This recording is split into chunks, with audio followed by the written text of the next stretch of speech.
hottie like a bag of Talkies. This is where it all went downhill. Katseye.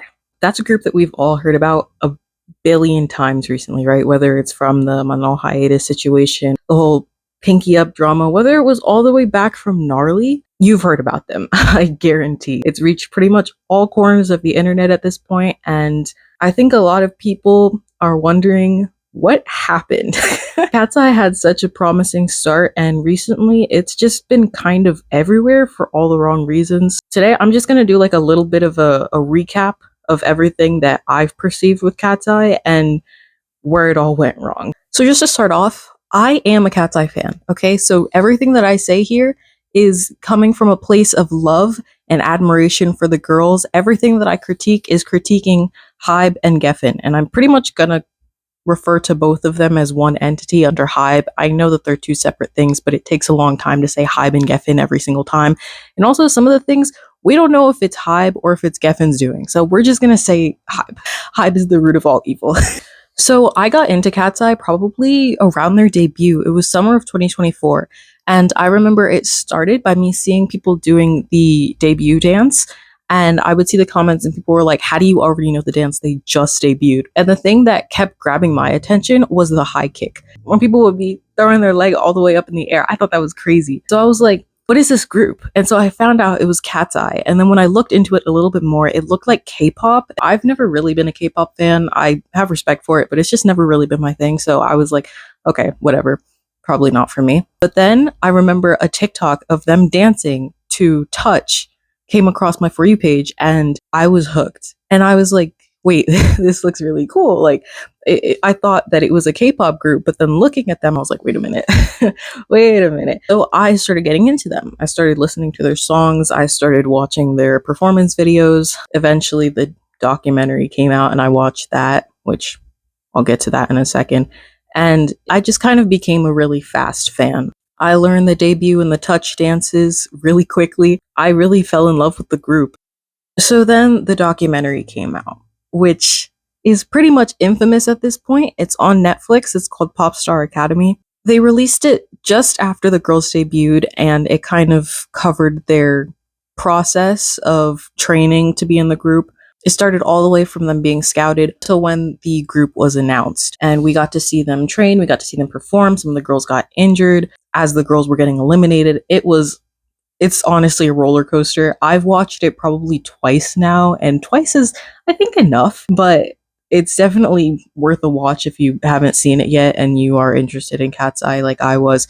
It's a really good way to sort of get a foundation on the group, but also take it with a grain of salt because the members have said themselves it's very inaccurate. Apparently the timeline was super warped and a lot of the facts were misrepresented. So, I mean, it's honestly just, if you want to waste some time, you can watch it. But one of the biggest shocks coming out of the documentary was showing that it was never revealed to the girls that they were going to be participating in a survival show.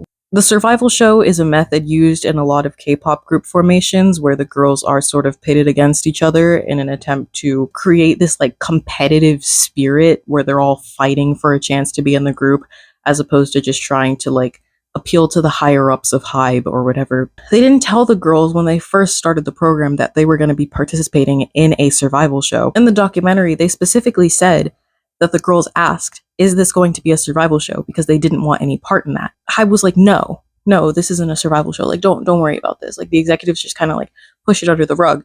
And then it turns out they were like, so you guys are going to be doing a survival show. Why would you just spring that on them like that? That's evil. And while that was one of the main issues, another thing kind of really stood out to me. The entire foundation and concept of Katseye is kind of insane. The Korean company Hybe, which manages groups like BTS and LE SSERAFIM, decided to collaborate with Geffen, which is a record label that manages artists like Olivia Rodrigo, to create what's known as an international girl group, right? So that's basically pop that's marketed to an international audience.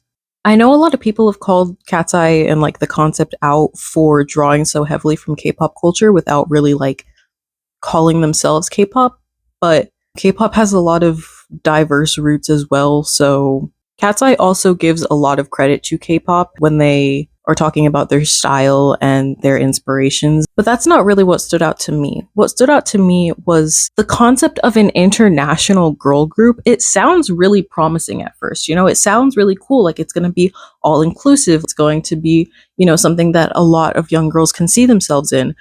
But it runs into some obstacles, right? Because you can't manufacture diversity. I get that they were going for maximum representation, but how does that really work in a space where there's just so many different identities? There were girls from quite literally all over the world in the program competing for a spot in the group. And how do you pick and choose which identities are the most important and which ones can just be disregarded? And, you could always use the argument like, oh, Katseye was chosen by the fans. But it wasn't. The Hybe executives were pulling the strings pretty much all along. Because if you think about Nayoung, she was a very, very strong competitor. She was a front runner. I'm pretty sure she got like the number 3 overall popularity score and then got eliminated. Why? Not because the fans didn't like her, but because Hybe didn't want her in the group. They heard, I want to be a soloist, and then kicked her out, which is absurd because I'm pretty sure she went on to audition for another group right after that. So clearly she was in it because she wanted it. I don't know why she would have gone through all of that if she definitely didn't want to be in a group. Maybe what she was thinking was she wanted to eventually grow into a solo artist, and that's totally fine. But for them to just kick her out because they think she's not going to be a team player or whatever, it just doesn't really make sense. And I think also a part of that is because they kicked her out because they had Yoonchae, because they knew that they were going to have Korean representation, which is another issue. Especially during the final round, I think a lot of people realized that it was going to be Ezrella versus Lara for the Indian representation slot and Samara versus Manon for the Black representation spot, which is so messed up. It's insane to pit those girls against each other just simply based off of their race or ethnicity. It just kind of shows how toxic the concept itself is, that it would consider the girls for their race or their appearance before even their skills or what role they might provide. Because if you think about it, Manon was scouted for the group to be the visual. Samara is a strong singer. So they wouldn't even really be filling the same role, but they were definitely put against each other just because they were both Black. It's like immediately upon entering the program, they know who their competition is because there's only one slot for each identity. And they were all incredibly talented. They all deserved an equal shot, not one determined by their race, something that they can't control. But all that aside, Katseye really did have a promising start. Right after the release of their first album, they seemed to be received pretty well by the fans. All the girls were incredibly talented and they had really great chemistry, at least by the time that they debuted. The concept really worked for them, and the songs in Soft is Strong were really good starter songs, I think. It gave them a lot of room to grow as artists, but also gave them a solid foundation. And then, of course, literally days after they debuted, the documentary dropped. And I really think that Hybe set them up with that, knowing how misrepresented the girls were and how poorly they were all portrayed. I think they wanted that. And I think that this really set the precedent for how Hybe viewed Katseye and how they were going to treat them going forward. They wanted the shock value. They wanted everybody to be talking about them. They wanted people to bring up the drama that had happened a literal year or two ago, just so that people would be talking about the group. They didn't care about how the girls were perceived or how they were treated. They just thought that all press was good press, and we're going to get more into that later. The girls managed to overcome the initial drama that came out surrounding the documentary. They did all their performances for Soft is Strong. They repeated pretty much the same 5 songs during every performance, but it's okay because they did really, really well. All of their performances were super compelling, super captivating. I watched a ton of the fan cams, and it was just really cool to see them grow and see them get more comfortable the more that they performed. And of course, because they only had 5 songs, eventually the hype around them died down. That is until Gnarly. Katseye itself released some teasers for Gnarly, I believe, and it kind of got some drama stirred up about the concept, but then the leaks came out. People leaked the actual song. I think it was one of the verses, and everybody was mortified from what I remember. Everybody was kind of shocked because we had gone straight from, songs like My Way and Tonight I Might to, gnarly. It was definitely whiplash. It was like a complete 180 and nobody knew what was going on. I saw so many people try and deny the leaks and they were like, this doesn't even sound like them. This isn't something they would make. And then Gnarly came out and it was something that they made. The song literally opened with the lyrics Boba Tea Gnarly, Tesla Gnarly, and contained lyrics like hottie hottie like a bag of talkies. This is where it all went downhill. And the girls literally said in an interview themselves they thought that Katseye was over because the reception was so bad.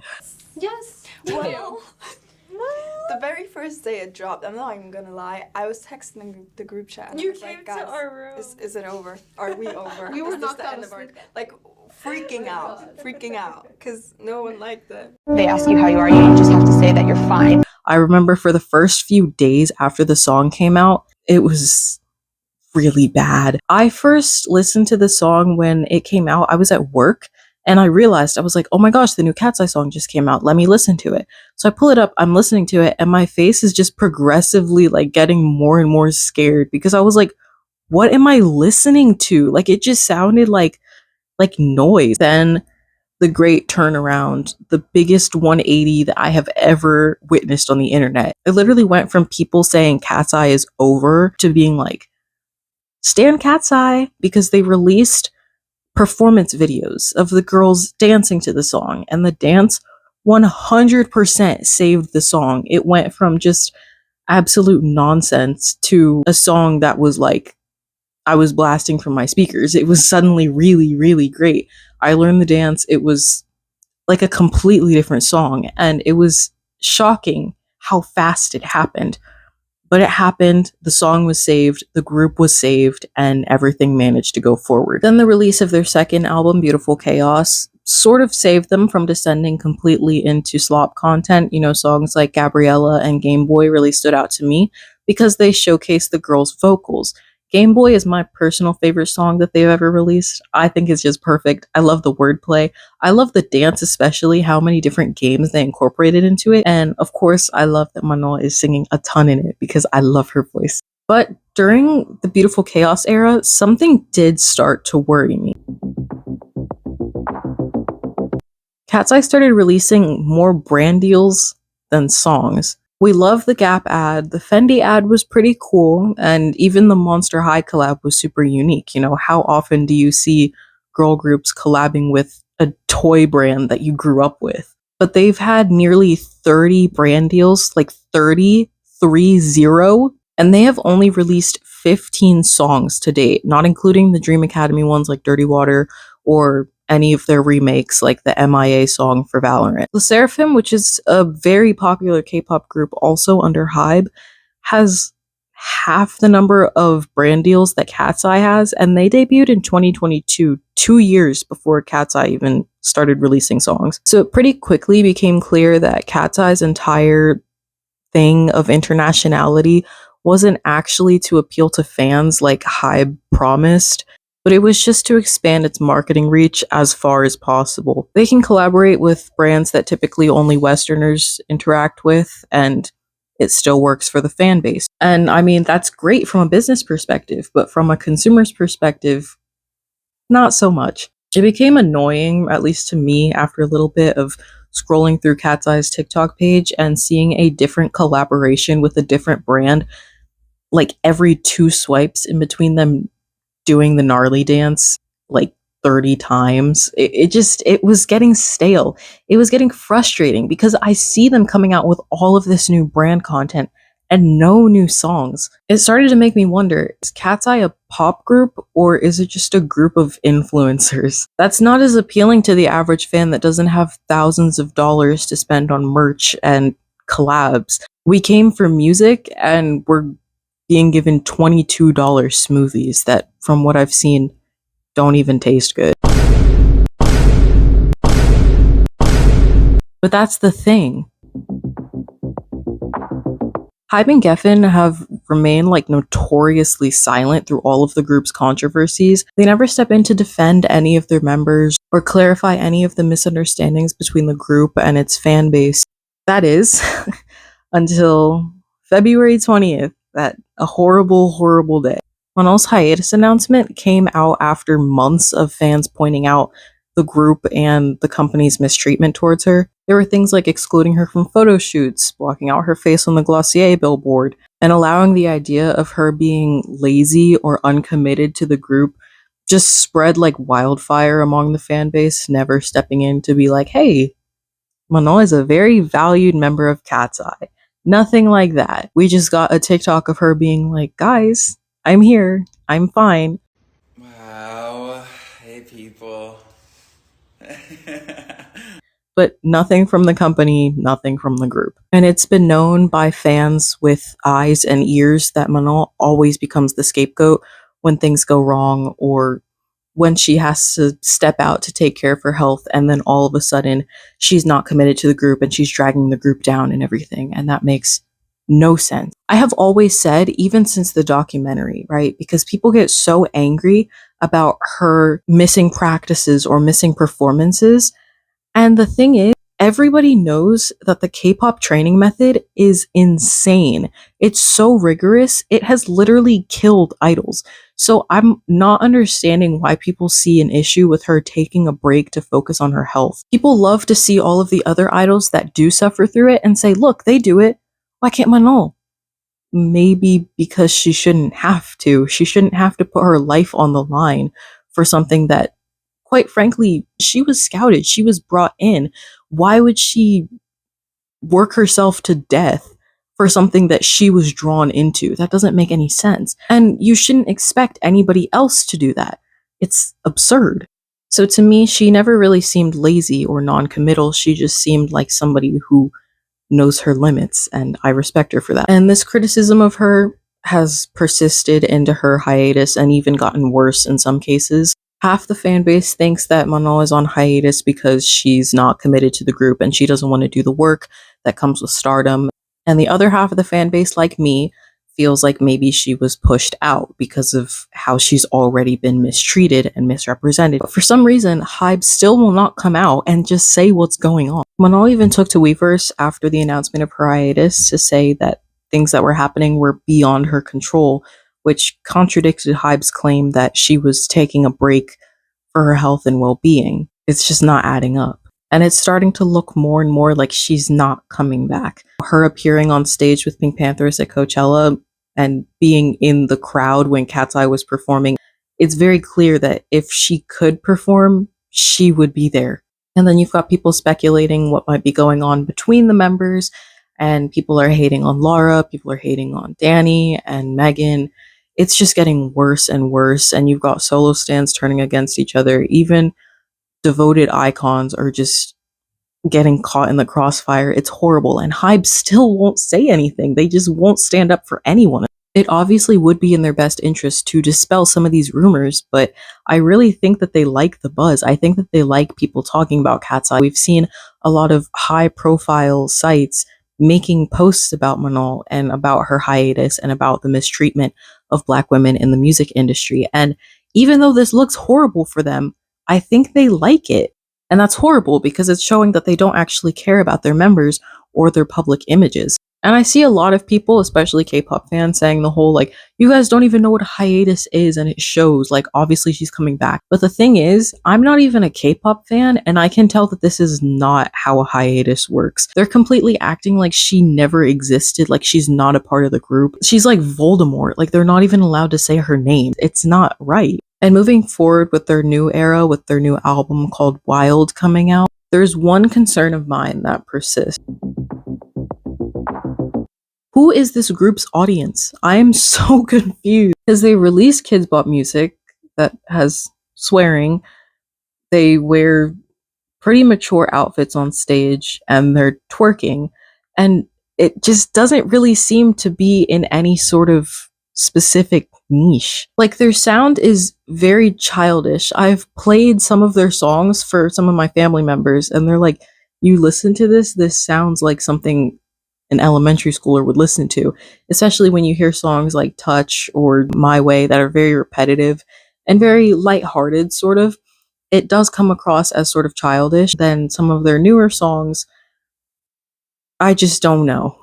But based on their visuals, the way that they style themselves, even the dances, it's very clear that their intended audience is young adults or, adults.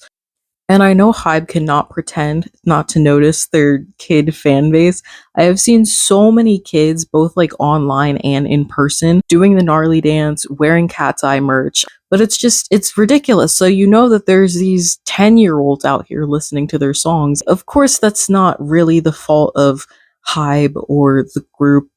It's more so the fault of the parents. But you also have to think about the songs that they're coming out with do sound like they're meant for kids, so I can see the confusion. And I feel like with the group, Hybe really needs to pick a lane and stay in it. Either they need to mature their group through the music, or they need to tone it down for the kids. You can't have it both ways.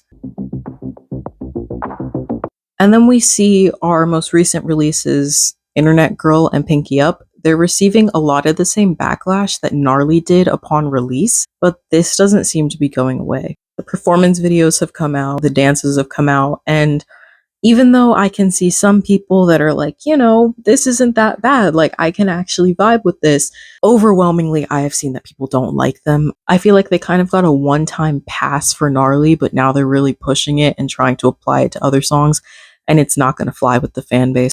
It's really starting to alienate its fan base, I think, because a lot of us who came for the whole like debut touch sort of sound, we're not getting any of that anymore. I mean, if you play Touch and then you play Pinky Up right after, if I didn't know any better, I would think that they were two completely different groups. They sound nothing alike. The group that we once knew is all but gone. And so looking forward to this Wild era, from what we've seen from at least the Pinky Up performances, it seems kind of like we're still in this alternative kind of style like we saw with the Beautiful Chaos era, whereas that style was more dark. This one's more pastel, if that makes sense. I do think that could be fun. That would be a cool thing to experiment with.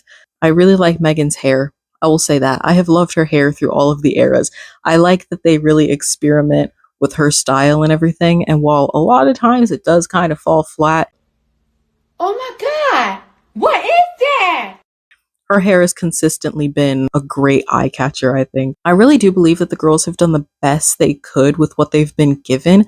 They're all incredibly talented performers, of course, and they're very professional, so obviously they're gonna try and do their best, but that effort can really only go so far. I feel like most of the shortcomings that I've talked about here fall on the company, 100%.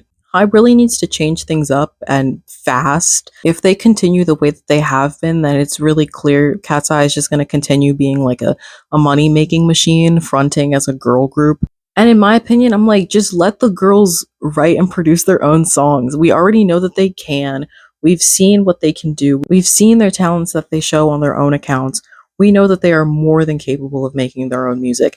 And that would probably have some sort of passion behind it. The lyrics would make sense, and it would just overall be so much stronger. Although, as a disclaimer, I do love Pinky Up.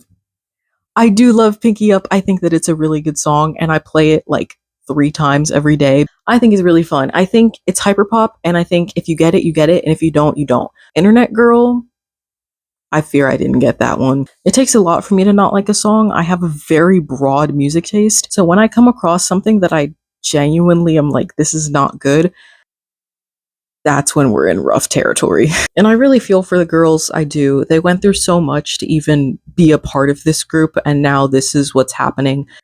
Man, they could have been something great. They had them training like that, and for what? I really do hope that if Manon does come back, things are better for her. I think that if this hiatus was not her choice, I hope that she can work out better terms for a return. And if it turns out that what's best for her is just leaving the group entirely, I hope she leaves. And I honestly could see her going forward and doing like modeling or acting. We saw in her little short film, it was really good. Like I could totally see her doing that full time. I would support her 100%. And I will continue to support the group no matter what happens with Manon. And while I do support the sentiment of no Manon, no Katseye, I think Katseye can survive without her, but I don't think it will ever be the same, definitely. And I will forever be looking at Hybe with a very harsh side eye. Although, did you guys see the CEO of Hybe just got arrested? So what is even going on with that? Maybe Manon got him arrested behind the scenes. Who knows? Who knows? So honestly, we're just gonna have to wait and see what happens. I really hope everything works out for the best because I do love these girls and I really do hope that they succeed in all their future endeavors. I hope that this doesn't hold them back forever. Although something that I have seen is that the reason why Hybe doesn't care about Katseye is because it's all just a test run for Prelude, which is a whole other video. I don't feel like getting into that right now. Who knows? Maybe. I've already heard some of Prelude's new songs, like the leaks or the teasers or whatever, and they do sound good, so who knows? Maybe all of this was just for funsies and they're gonna actually do something great with Prelude. I don't know, maybe. But for now, I'm just gonna keep hoping for the best, following for updates, and loving the girls. Because that's really all I can do. And standing Manon, she has always been my bias. I don't know who I'm gonna choose if she actually does leave, but and that's pretty much it. I know that there was more Cat's Eye lore I could have covered, but there's always more I could have covered, so that's pretty much gonna do it for this one. I don't have an outro, so bye.